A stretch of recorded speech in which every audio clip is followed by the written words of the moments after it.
Jinga olaba abayimbi baffe bonna abayimbi namba esinga ebiseera ebyo sinyiza obutayingiza mu bano abaliko essaawa endo naye ebiseera ebyo abayimbi bonna betusubira nti baaliko abeekunganya okubanga bayimba akayimba ako okujjukiza abantu ku bulwadde obwamukenenya. Olunaku olwaleero bw'oba oweegendereza ntandise n'obuyimba bonna okujjukiza nti ddala AIDS gyali, siriimu gyali, twongere okubanga twegendereza era nkuwadde buyimba obwaffe obwa wano obwongera okujjukiza nti olunaku olwaleero 1 December nga tuyingira omwezi ogwa December lwetujjukira era lwetucelebratinga era lwetuwongera okubanga twekubiriza n'okumanya nti akalwadde akamukenenya gye kali mu nsi. Ebiseera ebisinga tubivaako ne tubyerabira. Njagala kubaza katono nnyo emabega nga COVID-19 lwabaddewo twerabira mu konti ebirala nabyo gye biri oba ntegeera ne tufokasinga ku bulwadde bwa COVID n'atera kibi nnyo nti ne mwaka kaseera lwe twasuulirira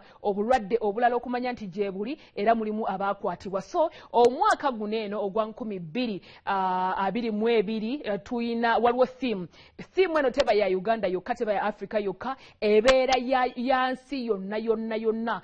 Theme gye bakujjukiza nti inequalities ending inequalities but equalize kyekisinga okuba ekikulu. Twagala okusinga kwa byonna okwongera addressing ensonga ezo eziremesezza okuba nti akawuka kamukenenya kakola kikavaawo. Abantu obutamanya nti akawuka kano gye kali bangi tebakkiriza kubanga maybe musaake yeetafunanga yakalwala. Bangi abamu ku mmwe ababoola abantu bano ababeera n'akawuka kamukenenya ekibaleetera okwetamu ensi, ekibaleetera okubanga nabo bongera mu maaso genda okasiga abalala. Okitegeera ebintu bwe bityo. So tu addressing inequalities eno ne tumanya nti abantu abalina akalwadde akamukenenya tubahandolinze tutya, ate atannaba kafuna oteekeddwa kukola ki. So omwaka guno bye badde basinze okubanga batunuulira mu theme ey'omwaka guno eno eya 2022 naye nga nnyongera okubajjukiza mwenna tetulina kujjukira lunaku luno lwokka olwa HIV nedda, baganda bange nedda, tulina okubanga tukijjukira everyday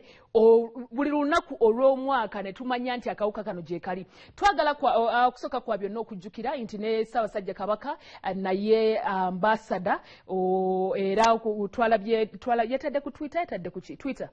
This is Twitter.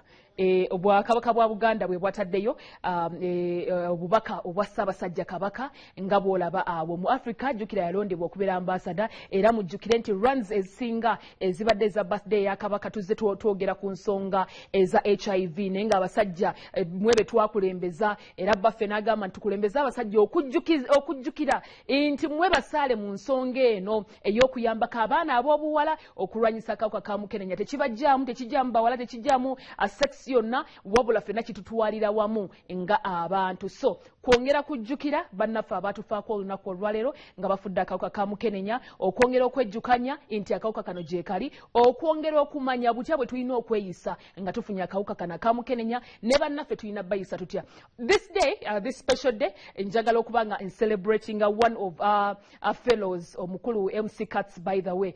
Y'omu kwabo abatono be tulina abavuddeyo mu lwatu okubanga akyatuukiriza n'agamba nti mu butuufu nze akawuka nkalina n'ateeswalirira wabula takikoze ku lulwe yekka akikoze okuyambako eggwanga lyonna oba Africa yonna oba ensi yonna okutwaliza wamu, okuyambako abalala, okubagamba nti nze bwe mba nayita mu kino oba bwe mba nfunye obuzibu bwe buti ng'osobola obuvuunuka mu ngeri bw'eti. Era si lwaleero lwokka lwakikoze nedda endabye nga alina events nyingi za participatinzeemu naye okuva lwe yavaayo okukyatula azze yeetaba mu bintu bingi nnyo MC Cuts okugezaako okubajjukiza nti bannange bwe muba bavubuka tumulayi ng'agenze mu universities mu masomero g'abaana yonna wangi gy'agenze okutalaga ebitundu eby'enjawulo. Twalabako ng'avuddeko n'agenda era ne Dubai lwe bali balonda Miss Uganda Dubai, n'agenda ne yeetaba mu bintu eby'enjawulo okwongera okubajjukiza naddala mu abaana abato ab'obuvubuka nti musobola okwewala akawuka kano akamukenenya. So twongera okuselebratingiramu n'abantu baneeno n'okubajjukiza nti weewaawo wadde mukayina ne mukyayinza okubeerawo mu bulamu ng'ate ne muwangaaliramu ne munoonya engeri gye muyambako abalala obutafuna akawuka kano akamukenenya. So lwe lunaku luno olwaleero era ne bakujjukiza nti rock the ribbon gy'olaba eyo gye tulaga eriko akantu aka red eya HIV oba representing HIV and AIDS. Ribbon yeyo tekitegeeza nti omuntu ajambala oba omuntu agyetimba oba omuntu agiteeka awantu wonna yekka abeera n'akawuka oba yaba alina akawuka nedda. Kitegeeza nti naawe atalina eyo sayini ya kukujjukiza nti tuyambeko ensi yonna let's sensitize twesensitizing effefe naffe tumanyi nti akawuka gye kali naye oluusi tetumanyi bwe tukafuna okimanyi ekyo abaana bammwe abali awaka mututu obuvunanyizibwa okubajjukiza so ye sayini eyo gy'olaba awo eyongera okuba nti etujjukiza ku nsonga eno eya HIV and AIDS so bw'ogiraba olunaku olwaleero teweebuuza ye nga nkalabye nnyo kale okategeeza ki gwe mulamu ogw'olunaku olwaleero 1 December kale kkiriza twakatandika butandisi Dianah Nabatanzi ge mannya